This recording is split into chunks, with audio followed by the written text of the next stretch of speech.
लेखिका की माँ मीरा के पद विशेष रूप से गाती थी। मीरा कौन थी? श्री कृष्ण की भक्त थी। सवेरे जागिए कृपा निधान, पंछी वन बोले, कि पंछी वन में बोल रहे हैं कृपा निधान, जाग जाइए, कृपा के सागर जाग जाइए। यही सुबह सुबह सुना जाता था। प्रभाती गाती थी मीरा की माँ, प्रभाती गाती थी और शाम के समय मीरा का पद गाया करती थी। सुन सुनकर मैंने भी ब्रज भाषा में लिखना आरंभ किया। मीरा के जो पद हैं वे ब्रज भाषा में लिखे गए हैं।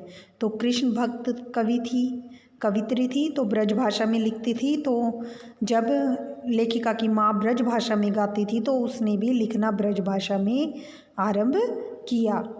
यहाँ आकर देखा कि सुभद्रा कुमारी जी खड़ी बोली में लिखती थी। खड़ी बोली कौन सी भाषा है?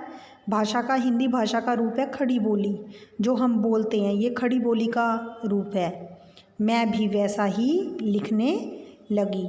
लेकिन सुभद्रा कुमारी जी बड़ी थी, प्रतिष्ठित हो चुकी थी, यानी उनका मान सम्मान था, बड़ी थी, 2 साल बड़ी थी। लेखिका 5वें दर्जे में थी, जबकि सुभद्रा कुमारी चौहान 7वें दर्जे में पढ़ती थी जब लेखिका ने क्रॉसवेट गर्ल्स कॉलेज में दाखिला लिया था। उनसे छिपा छिपा कर लिखती थी मैं। लेखिका सुभद्रा कुमारी चौहान से छिप छिप कर कविताएं लिखती थी। एक दिन उन्होंने कहा, महादेवी तुम कविता लिखती हो? प्रश्न पूछा, तुम कविता लिखती हो? तो लेखिका ने डर के मारे कह दिया, नहीं। अंत में आखिर में क्या किया सुभद्रा ने? उन्होंने मेरी डेस्क की किताबों की तलाशी ली। जो भी किताबें रखी हुई थी महादेवी जी की, उनकी तलाशी ली और बहुत सा निकल पड़ा, यानी बहुत सी कविताएं जो थी उसमें से मेरी लिखी हुई निकल गई।